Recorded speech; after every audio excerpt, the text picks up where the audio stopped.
يا رسول الله سلام عليك يا رفيع الشان يا رفيع الشان يا رفيع الشان والدرج اللهم رب النبي صلى الله عليه وسلم والبيت الطيبين ومن جميع الشهداء والصالحين خصوصا لصاحب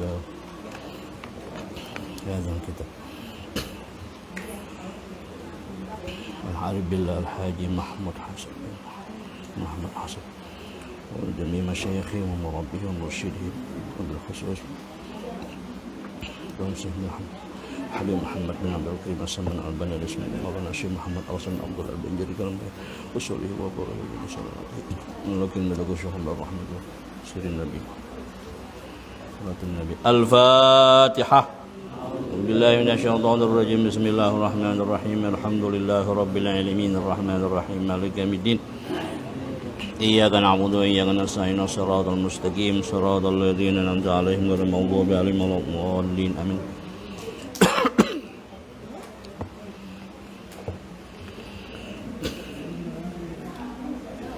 بسم الله الرحمن الرحيم الحمد لله رب العالمين وبه نستعين على أمور الدنيا والدين اللهم صل وسلم وبارك على سيدنا ومولانا محمد وعلى آله وصحبه أجمعين سبحانك لا علم لنا إلا ما علمتنا إنك أنت العليم الحكيم ولا حول ولا قوة إلا بالله العلي العظيم رب اشرح لي صدري ويسر لي أمري واحلل عقدة من لساني يفقهوا قولي قال المؤلف رحمه الله تعالى ودم النفع بجميع علومه في الدارين آمين.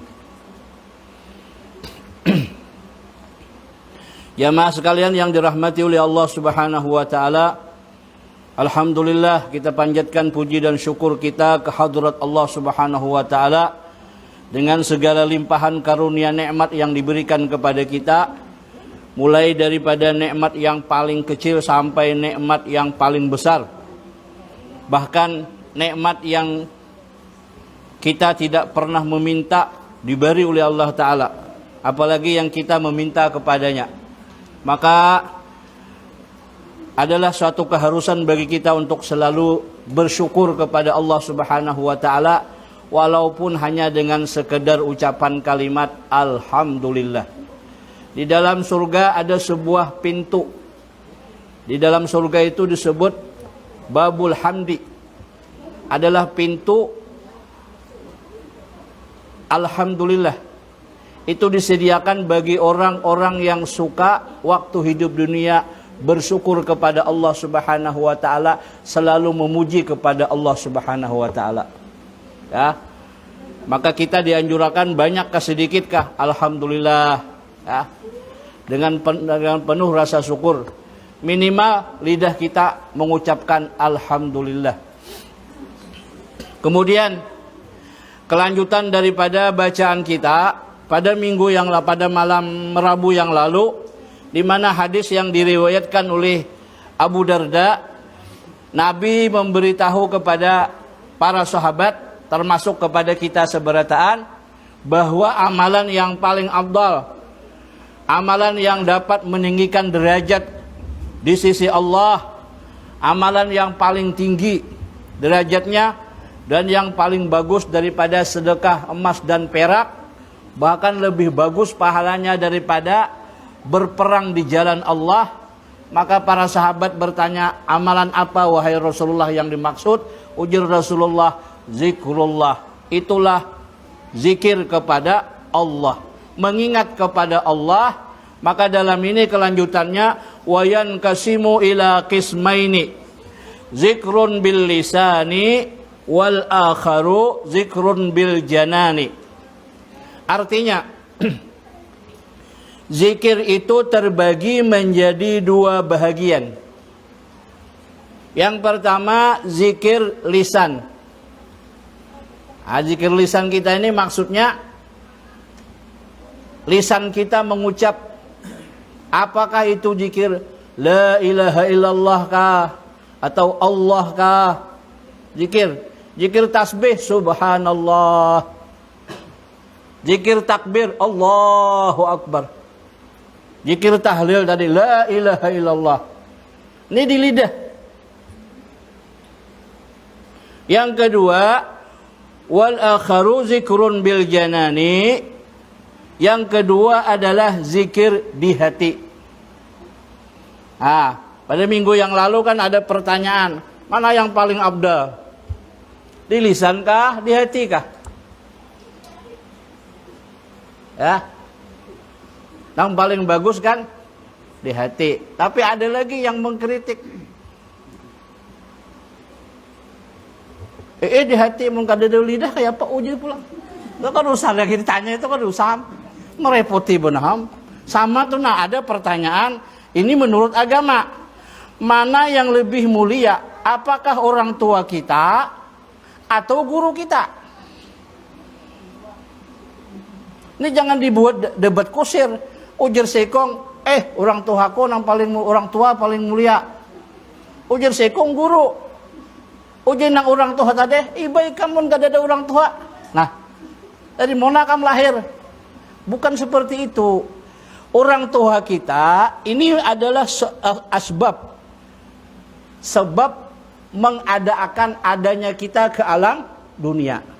Tapi guru kita menyelamatkan dari dunia sampai akhirat.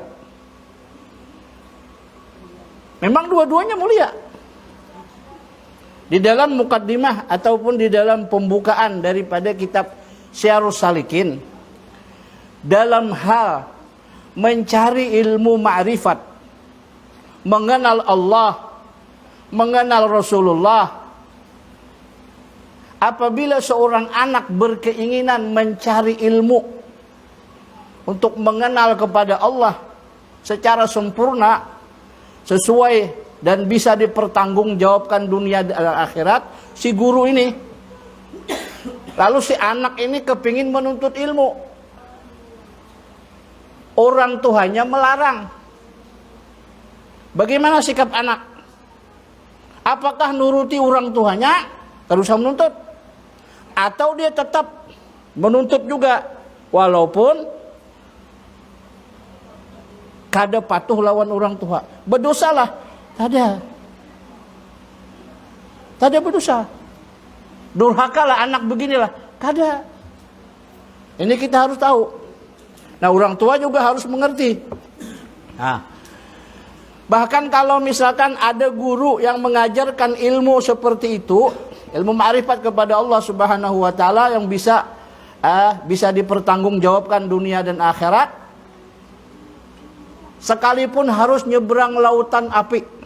Ini umpamanya, ayo nyebrang, wajib hukumnya. Nah, lalu kita pada minggu yang lalu pertanyaannya, mana yang lebih afdal? Didahulukan zikir hati. Apa sebabnya? Ayat kursi di dalam ayat kursi dikatakan Allahu la ilaha illa huwal hayyul qayyum. Jadi Allah berdahulu, baru la ilaha illallah. Itu secara tertulis, ada nas.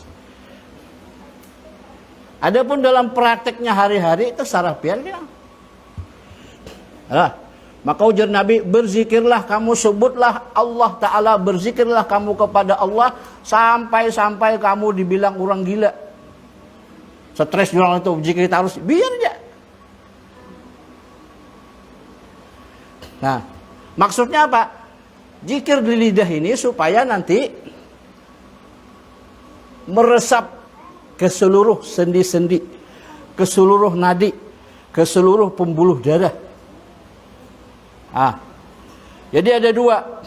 Yang pertama zikir bil lisan, yang kedua zikir bil qalbi, zikir di hati. Yang pertama zikir lisan.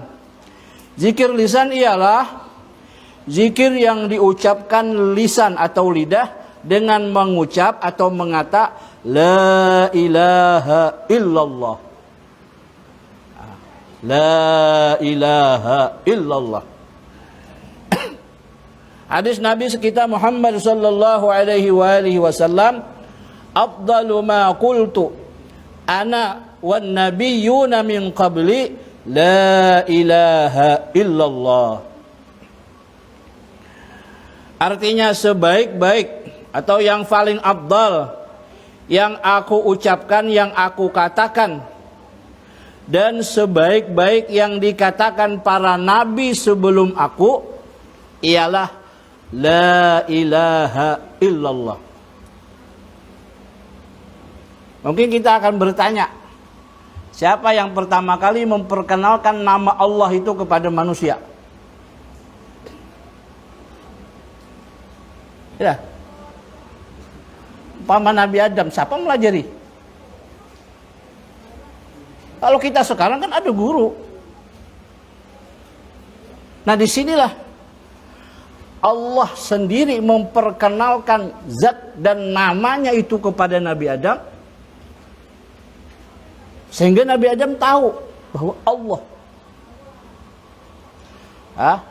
Nanti kepada Nabi Ibrahim, nanti kepada Nabi Musa, sampai kepada Nabi Muhammad sallallahu alaihi wasallam. Makanya dalam sebuah penelitian, seorang bayi yang lahir kemudian terlahir di dalam hutan, tidak ada yang memberitahu, tidak ada yang mengajari kalimat Allah, tidak ada yang mengajari dan tidak ada yang memberitahu, maka si anak ini andaikan dia tumbuh, dia akan menyebut Allah sendiri. Ini. Nah, lalu kita kembali kepada hadis tadi. Jadi ujar Rasulullah, nang paling abdal yang aku ucapkan dan ucapan para nabi-nabi sebelum aku, la ilaha illallah. Ini kan kalau di dalam kitab Durratun Nasihin disebutkan bahwasanya yang pertama kali memproklamirkan kalimat la ilaha illallah itu Nabi Nuh. Nabi Nuh.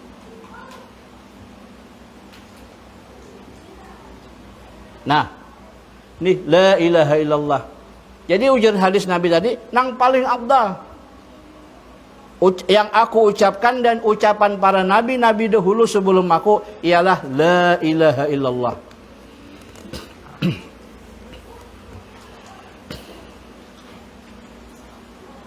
Nah, kita ini kan ulun di tahun sekitar tahun 2099 masuk Pangkalambun. Kemudian sekitar tahun 2000 pernah mengisi pengajian di, sekarang jadi masjid ya, Al-Ikhlas itu ya. Masjid sekarang ya. Dulu kan musala. Ya lah? RT 6 ya, 5. 8 ya. Ah, itu dulu situ. Masih banyak yang tua-tua. Jadi apabila habis sembahyang Isya, tak ada berwirid. Tak ada membaca nang subhanallah, subhanallah, tak ada. Langsung saja si imam memimpin tarekat. Zikir la ilaha illallah, la ilaha illallah, la ilaha illallah, la ilaha illallah. Ya udah tanya, itu tarekat apa? Ini pun nenek moyang kami. Nah, habis itu almarhum Ayahanda Haji Hayuli, beliau ada menyerahkan kepada kita ada selembaran panduan zikir, yang di situ adalah tata cara berzikir menurut tarekat Samaniyah. Tapi di sini bukan Samaniyah namanya, disebut dengan Noktatiyah. Tarekat Noktatiyah dibawa oleh almarhum Tuan Guru Haji Masai. Ya, dan tua-tua pasti tahu itu. Karena beliau ini lama di Mekah. dan membawa tarekat itu ke sini. Maka secara tidak langsung beliau adalah khalifahnya. Jadi zikir itu tarikatnya. Tarikatnya tarikat Nuqtatiyah. Nah, saya tanyakan ke guru-guru, memang ada tarikat itu. Jadi bahasanya tuh lebih mirip kepada Samaniyah. Tuh, jadi habis sembahyang Isya langsung zikir. Nah, kalau daerah pesisir itu daerah pantai ya, pantai Nunci ya. Itulah dulu sebut Sungai Buntu ya. Sekarang kada lebih lagi yang Buntu. Beruntung Jaya sekarang ya. Di situ juga begitu selesai sembahyang langsung zikir, karena mayoritas di dalam kampung itu tarikatnya satu. Mereka Naksabandiyah Muzhiriyah dibawa oleh Habib Amin Syekhuna. Ini tidak apa-apa zikir. Itu ada panduan zikirnya. Nah, ada kita yang betahlil yang biasa ini zikir-zikir aja tidak apa-apa kok. Ya, tapi begitu masuk kepada sebuah ajaran tarekat, maka di situ ada aturan dan kita harus mengkaji itu. Jadi la ilaha illallah. La ilaha illallah. Cara mengata atau mengucapkan la ilaha illallah. Zikir yang memakai kaifiat atau yang beraturan akan menumbuhkan faidah dan bermanfaat bagi diri yang berzikir. Jadi apabila zikir sesuai dengan tata cara, aturan yang telah dibawa oleh guru-guru kita, maka itu manfaatnya akan bermanfaat kepada orang yang berzikir itu. Pengaruh zikir itu ada nanti dalam dirinya.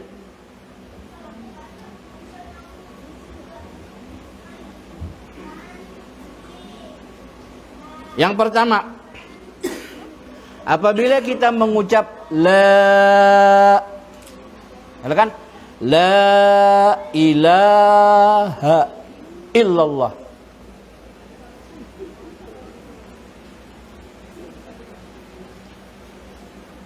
ini kita ada beberapa cara. Saya pernah dapat diajari oleh guru, udah dari bawah tarik ke atas, la ilaha illallah. Lalu dikomentari oleh beliau, Ujar Sidin, tarik dari bawah naik ke atas, habis itu putar ke kanan, jatuhkan ke kiri. Kalimat la ilaha illallah ini. Nah, jadi ketika kita membaca la ilaha illallah, jadi kalimat Allah itu jatuhnya ke bagian jantung. Kepala condongkan ke arah bawah susu kiri. Karena Nabi Adam pertama kali diperkenalkan oleh Allah, kalimat Allah, nama Allah tersebut adalah tampilannya berada di bagian sebelah kiri susu. Di susu kiri bagian bawah. Makanya ada orang yang mampu melukis itu. Tapi orang banyak mengatakan itu ilustrasi. Enggak, mereka memang diberikan kemampuan sampai ke situ, lalu dibukukannya. Jadi kita berzikir la ilaha illallah. Nah, ini kalau sudah terbiasa, ya sembarangan aja. Nanti ada orang bertanya, kenapa katanya berzikir bergoyang-goyang begitu di zaman Rasulullah? Nggak ada. Nggak usah ditanggapi. Jawabannya tuh paling nyaman. Apa? Bergoyang tuh lebih enak. Minum kopi aja kita. Habis minum. Siapa yang menyuruh bergoyang itu? Tidak. Masa kita berzikir nggak boleh begini? Kan lucu. Begitu kita berzikir dengan suara yang kencang, kemudian dengan aturan yang seperti tadi, itu pengaruhnya ke dalam diri kita tuh ada. Ya. Kalau di dalam tarikat namanya tarikat Saziliyah. Nah itu duduknya seperti duduk tahiyat awal, tahiyat akhir. Duduk tahiyat, kemudian tundukkan kepala, la ilaha illallah. Itu amun kada terbiasa, lehernya enak pogal. Wah, tegang pian.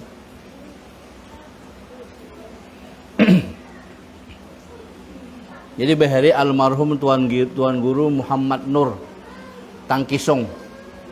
Beliau mengajarkan tarekat namanya tarekat Naqsyabandi. Bukan Naqsyabandi. Jadi Naqsyabandi. Itu gabungan dari 4 tarekat. Gabung jadi Naqsyabandi. Jadi mandi dulu, mandi tobat, habis mandi tobat sembahyang hajat, baru diajarin talqin zikir. Nah, diajari oleh Sidin. Dan salah satu keistimewaan tarekat Sidin itu siapa yang memegang menjadi khalifah itu bepandir nih kulur-kulur. Apa bahasa kita kulur-kulur? Apa? Ah, bepandir itu pasti tepuntal. Itu pengaruh daripada cara rancakan berzikir tuh. Ujar Habib Hussein berkisah di waktu Guru Saman Jalil di kubur Sidin itu berzikir nasib nang la ilaha illallah berzikir itu, maka kepala Tuan Guru Haji Muhammad Nur Tangkisong nih bukannya nang kayak ini putar dah. Kalau kita kan begini aja, ada ini putar bujur-bujur putar los. Saking asiknya berzikir Sidin. Ya. Nah, mestinya gasip di Pangkalambun di Mendawai ini itu dihidupakan. Cuman orangnya nih sudah bulikan habis deh. Tapi ada mah kalau sisa-sisa we. Pujang. Ada lagi lah deh. Ayo. Kan begini, ada peribahasa, kalau nggak ada rutan, akar pun jadi kan begitu. Nah kira-kira kalau ada akar kumpul akar kuat juga, kira-kira tuh Pak. Nah maksud saya itu begini, kalau ada sisa-sisa yang bisa masih dipertahankan, ayo bergabung dengan barangkali anak-anak pesantren, Jebulan Martapura, kan mereka menguasai itu. Ayo kita labuh berzikir. La ilaha illallah, la ilaha.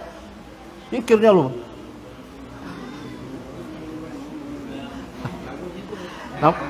Yang paling rame apa? Tabasur ya? Oh, kalau sudah tabasur ya.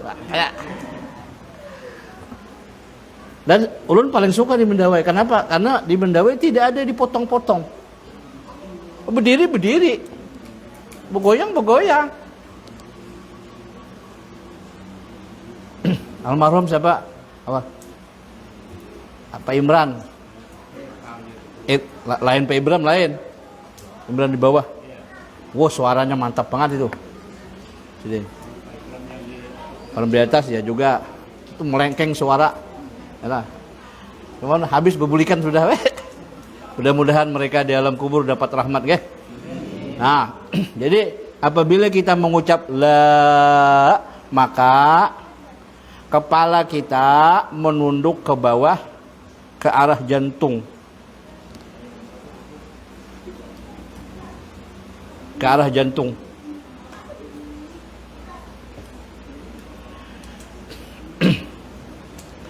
Yang kedua, ketika kita mengata ilaha,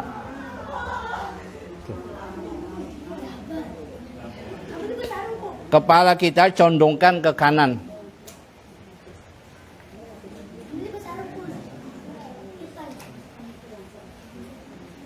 Dan ketika kita mengata Allah, kepala condongkan ke arah bawah susu kiri. Semoga masuk kalimat Allah ke dalam hati agar memperoleh manfaat zikir pada hati, dan semoga membekas dan melekat kalimat yang mulia itu di dalam hati.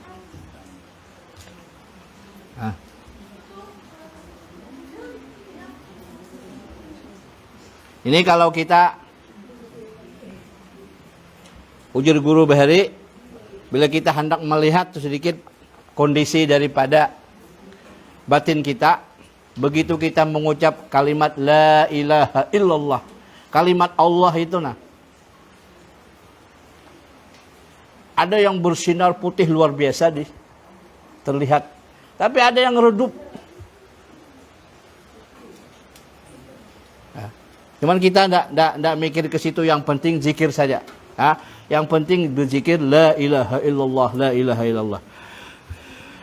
Zikir la ilaha illallah dinamakan juga zikir nafi dan isbat. Maka arti nafi ialah meniadakan Tuhan yang tidak benar. Nah, perhatikan kita jangan sampai keliru.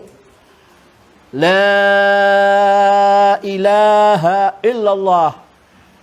Tiada Tuhan yang berhak disembah kecuali hanya Allah. Waktu kita mengucap tiada, itu jangan sampai tiada habis, sampai Allah Ta'ala pun kadeda, boleh. Allah Ta'ala tetap ada. Kalau sampai dikatakan tiada Tuhan termasuk Allah Ta'alanya kadeda, ini kufur, ini bahaya. Ada bertuhan. Jadi tetap isbat Allah Ta'ala itu. Yang ditiadakan itu Pak Tuhan yang kada layak. Ini lampu mati ini nyaman nggak ada ketahuan orang ajian we.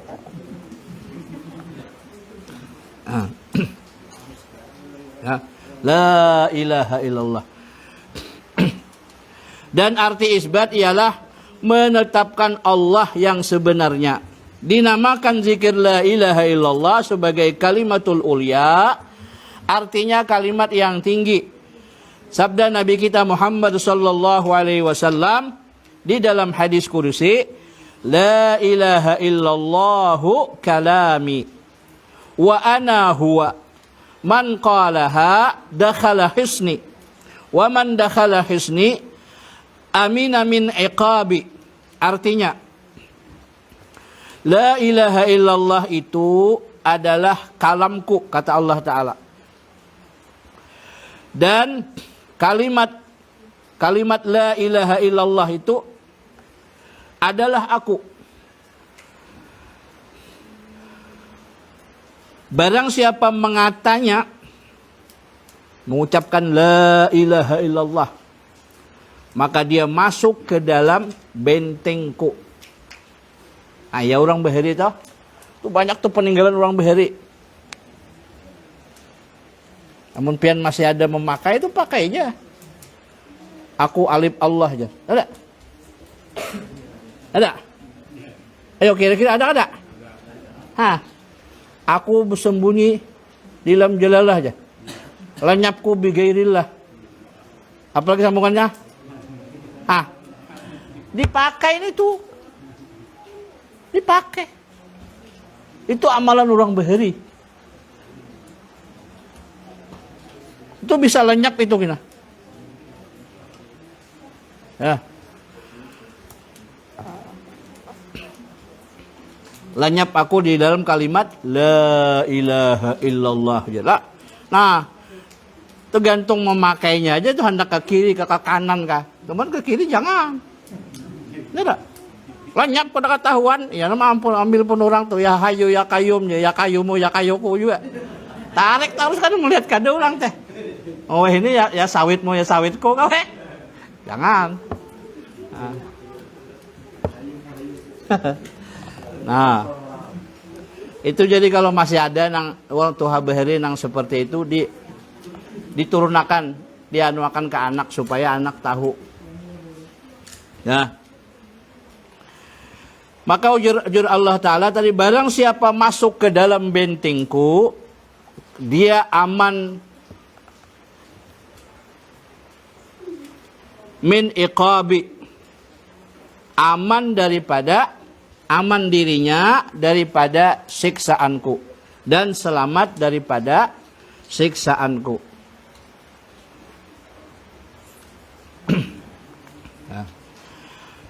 Kemuliaan dan kelebihan berzikir kepada Allah Ta'ala. 1. Imtisalu amrillah, termasuk orang yang taat dan patuh dengan Allah Ta'ala.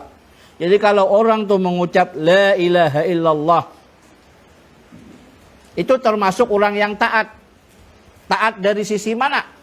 Allah Ta'ala menyuruh berzikir, lalu dia berzikir la ilaha illallah. Berarti dia ini patuh, menuruti perintah Allah Ta'ala. Jadi waktu kita berzikir, nah kita orang awam nih, niat kita tuh apa? Diniatakan saja melaksanakan perintah Allah. Allah Ta'ala menyuruh kita berzikir. Kalau kita berzikir, la ilaha illallah, la ilaha illallah. Kita niatkan bahwa kita melaksanakan perintah Allah Ta'ala. Itu niat kita. Yang kedua, firman Allah Subhanahu wa Ta'ala, fazkuruni azkurkum. Artinya sebutlah akan daku, niscaya aku akan menyebut kamu. Berzikirlah kalian kepadaku, maka aku akan mengingatmu. Dalam tafsiran yang lain dikatakan, berzikirlah kalian, ingatlah kalian kepadaku di waktu kamu senang, maka aku, kata Allah Ta'ala, akan mengingatmu ketika kamu dalam keadaan susah. Ada kita ini waktu senang lupa. Tapi begitu susah, ya Allah aja Allah Ta'ala baru dia sadar. Ingatlah Allah ketika kita senang, maka Allah akan membantu kita, mengingat kita dikala kita dalam masalah. Yang kedua, kemuliaan daripada berzikir atau kelebihannya adalah ridallah. Allah Ta'ala senang, Allah Ta'ala ridha dengan orang yang selalu menyebut-nyebutnya. Dari dunia hingga ke alam akhirat. Allah Ta'ala paling ketujuh, senang. Yang ketiga, ta'zimullahi wa ijlalihi. Berzikir kepada Allah ialah orang yang membesarkan dan mengagung-agungkan. Dan yang keempat, qurbul malaikati minka wa kaunuhu ma'aka. Artinya, orang yang suka berzikir, orang yang sedang berzikir kepada Allah adalah dekat dengan malaikat, mendekat kepadamu. Apabila kita berzikir tuh, malaikat mendekat kepada kita. Wa kaunuhu ma'aka. Dan keadaan Allah Subhanahu wa Ta'ala selalu bersamamu. Bukti kebersamaan Allah kepada kita. Lah kita itu bisa berzikir kalau bukan karena Allah yang menolongi kita, mungkin pasti kita tidak akan bisa berzikir. Jadi kalau hakikatnya begitu kita berzikir, la ilaha illallah, la ilaha illallah. Allah Ta'ala yang menzikirakan aku nih. Itu aman tuh. Kan usah lagi mencari pahala sombong kada juga. Mau dizikirakan oleh Allah Ta'ala. Tapi bila kita merasa diri kita, bisa timbul, aku nih hudar berzikir bisa. Aku nih harap. Ada. Nah, jamaah sekalian yang dirahmati oleh Allah Subhanahu wa Ta'ala, ini saja yang dapat kita sampaikan. Kita lanjutkan malam Rabu berikutnya. Mudah-mudahan Allah Subhanahu wa Ta'ala mengampuni dosa dan kesalahan kita. Mengampuni dosa dan kesalahan ibu bapa kita, guru-guru kita, kepada guru-guru kita yang sudah wafat, mudah-mudahan di alam kubur mendapat rahmat maghfirah di alam kubur. Kepada guru-guru kita yang masih hidup, mudah-mudahan diberikan kesehatan jasmani dan rohani, dipanjangkan umur di dalam iman dan takwa. Kepada kita yang hadir di majelis ini dengan berkat ratibul atas karamah daripada Habib Umar bin Abdurrahman Atas, Allah Subhanahu wa Ta'ala menjaga dan memelihara diri kita, keluarga kita, rumah tangga kita, mulai dari suami, istri, anak, cucu, juriat kita berataan dijauhkan daripada gawean dosa dan maksiat. Ditutup oleh Allah Subhanahu wa Ta'ala hatinya untuk melakukan dosa dan maksiat. Dibukakan hatinya untuk selalu ibadah taat kepada Allah Subhanahu wa Ta'ala. Sempurna segala hajat, meninggal dalam keadaan husnul khatimah. Dikumpulkan bersama ibu bapa kita, bersama-sama guru-guru kita, bersama-sama Rasulullah di dalam surganya Allah Subhanahu wa Ta'ala. Amin ya rabbal alamin. Al-Fatihah. Iyyaka na'budu wa iyyaka nasta'in, shiratal mustaqim, shiratal ladzina an'amta 'alaihim. Bismillahirrahmanirrahim. Alhamdulillahirabbil alamin. Allahumma shalli ala sayidina Muhammad wa ala ali sayidina Muhammad. Rabbana anfa'na bima 'allamtana wa 'allimna ma yanfa'una wa zidna ilma. Alhamdulillah ala kulli hal wa na'udzuka min kulli hali ahlina bi rahmatika ya rahim ya ghaffar. Wa sallallahu ala sayidina Muhammad wa ala alihi washabihi wasallam. Alhamdulillahirabbil alamin.